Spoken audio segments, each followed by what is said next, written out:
players. Their effort was outstanding. I think they showed a lot of toughness throughout the game, and just really happy about that. We were tested numerous times during the course of the game. The guys didn't flinch; they stayed calm, stayed poised, and hung together, which is what you have to do in those tough situations. So happy about that. A lot of grit there.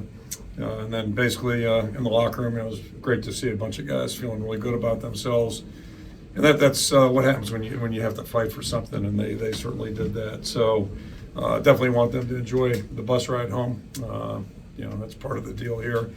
So happy about that, and then enjoy what's left of the night. Probably won't be much when we get back there, but we'll go back to work tomorrow just like we always do. Look at the tape, try to learn some things there. And right now for us, it's a one game season. We broke this thing up 8 games, and bye weeks we'll see where we're at that point. But it's a 1 game season. Just mentioned a couple guys. Certainly, Deshaun did a great job running the football out there, and Sebastian. Can't say enough about him. The way he's been playing as a senior guy, really started hitting stride at the end of last year. And then Drew as well. And I'll just circle back with Deshaun. Didn't look overly impressive, quite frankly, in that Michigan State game, especially in the third quarter. Got back up on his feet and played well in that fourth quarter, and then just played outstanding football today. So good to see a guy hit some adversity, come back, and I can say the same thing about Drew. It wasn't his best effort last week, his best outing, and came back today and just he's right on the money. So that says a lot about just how those guys handled some tough situations. And then Torrey, said it last week, Torrey could have been special teams player, probably, at least in my mind, a couple times this year. Certainly performed extremely well again tonight. And again, you're talking about a guy who's a senior, experienced. He's leading our team. He's a great, strong team leader, and backing it up with some outstanding performance. So those are all good things. Ran the ball well today. Defense got a lot of 3 and outs. Came away with the takeaways in the second half, so it was obviously critical. And the last thing, as I understand it, Rusty Toolbox goes back to Iowa City, so happy about that. I think 4 in a row. So I know those guys, and I joke about it, those guys are the job they do is just unreal. They work their tails off. They're really all about helping the program. So appreciate that and happy for their success too. And I'll throw it out for questions. First of all, Eric Hall, what's his status? He's injured, so it's not good. And we'll know early next week, but it's tough, and it's like everybody's been hurt this year. It's just really tough for the individual. So wish I had good news. I don't have bad news yet, but we'll know that Monday or Tuesday. Kirk, can you quantify what Taylor's performance means? I mean, just the difference it makes in a game. Torres? Yeah, I can because I'm old enough to remember Reggie Roby. I got to experience him for 2 years, and it gives you options. When you have confidence in the guy punting, it gives you some options in terms of play calling, situational awareness, those kinds of things. And in today's game, it didn't look like there was going to be a lot of scoring the way it was going, and just having the opportunity to try to keep your opponent down in there is a good thing. We had one penalty that let him off the hook on the one, but it gives you a little bit more flexibility, and you keep that in mind as you're thinking about the game and how it's going to unfold. I know that you hold Roby in high esteem and memory of him, and find it hard to compare anybody to him, but what your guys doing is pretty close. Yeah, my memory's not that good, but as far but Reggie's NFL career is phenomenal too. So I can say this: the impact he's having on our team in the games is I got to think equal. And Reggie was a huge part of our success in '81. The breakthrough. I'm standing here. You mentioned that our first legitimate win was up in State College in 2020, I believe, November. Might have been October, late October, but I think November. And Jason Baker was the star of that game because he just kept pinning them in, and we went back and forth and had enough to win. So, if you got a guy who's really stellar like that, it's a real luxury for you. How much of a point of emphasis was it to really establish the run and get that going? Well, you're watching our team. We're kind of, running out of some options here, but I think the other story there too, and I think I've said I feel like our line is gaining ground the last couple of weeks, and I thought today they played with a lot of toughness and a lot of confidence. I think they're improving. So you do it takes to win, and that's kind of our deal. That's our mantra, and so it's all good. But certainly, if we rush the ball better, it's going to give us a better chance to be successful. I'm sorry. Yeah. It's almost to the point where it's easier to name players that are healthy, like aren't healthy than healthy. Yeah, a few But- come to mind. You always talk about next man up mentality, but you sit back, you look at the group and the way they've won this season. Why is this specific team built for to be resilient and to step up to the challenge? That's a choice everybody makes, and coming out of state college a couple of weeks back, it just it was tough. So you got two choices. I know we couldn't have done 3 weeks ago what we did today. I know that, and I don't have a way to measure that, or, quantify it, but you guys watch the team. So the guys are growing, and that's what the season's all about. That's what the sport's all about. That's what life's all about. It's just, looking at your situation, what can you do to get better? What can you do to give yourself a chance to be competitive? And credit goes to our guys. They just, good group. First time for your defense to. I'm sorry, right back to you. First time for your defense to hold the team to single digits this year.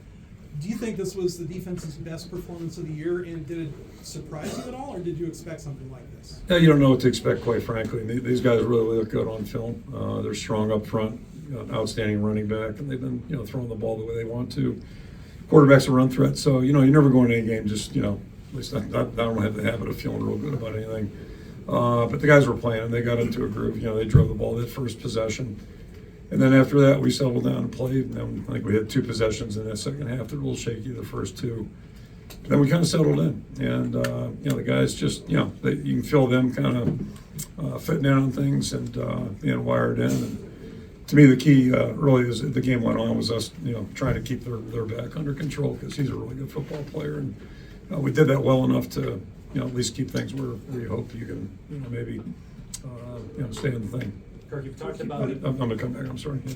You put, by style or whatever scheme, you put a lot on your defense, and the Yeah. defense seems to always come through. Yeah. When you look at today, the way that it was put together, and then Sebastian Castro and the TFL, the ability to hit a knee instead of returning for a touchdown. Yeah. I mean, his growth and then this defense, what's kind of your thoughts? Well, first of all, it's kind of been our style for like 23 years when we started playing defense finally. So that's just how we're wired. That's our DNA, and make no bones about that. And then, but it takes just what you're referring to. It takes a guy like Sebastian, who 2 years ago was a really good player, good special teams player.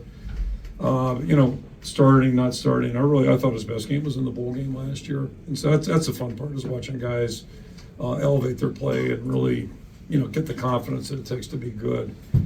And when you get that from older guys, it just has a really good impact and effect on everybody. So coincidentally tonight you got him and you got Lee Sean, both from the same high school, and both had major roles in the whole deal. And they've had their ups and downs as players, but that's the fun of it when you see a guy in his senior year, like he's playing just at a whole different level than he has his whole career. So that's a beauty of experience. If a guy is a guy who works hard and tough-minded. Well, I tell you, he's been tough-minded since he showed up. That hasn't been an issue. So now he's learned how to play football.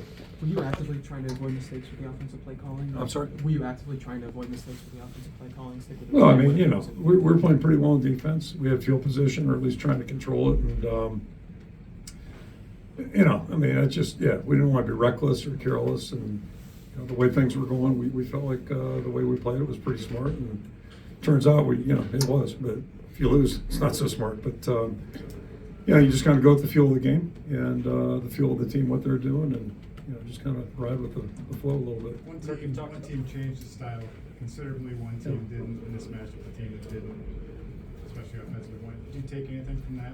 No, football is still, you got to play defense. Starts there.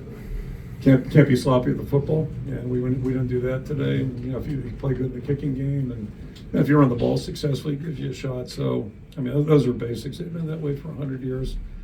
And typically, if you look at big games, that really is still kind of what gets down to. I know there's exceptions to every rule, but it's kind of been my experience. And I've seen everything about 85 against Michigan. That's just kind of the way football is when you get two good teams together. But you never know what to expect, and then you better be able to adjust when things do go off the rails a little bit. Coach, a few days ago at your press conference, you brought the wristband supporting today's kid captain, Maddie Ramirez. Yeah. I talked with her and her mom before the game. They said they saw that, and it meant so much to them. She had some tears in her eyes. And just to know that a simple gesture like that can make such a difference to a family going through such a challenge right now. What's that mean to you? Well, I mean, the single best thing that's ever happened in my career probably is the wave, and I have nothing to do with it, just for the record. Krista Young is still the person who came up with the idea. And I hope as long as I'm coaching, it will never be commercialized or sponsored by somebody. I hope that happens. I'm not optimistic.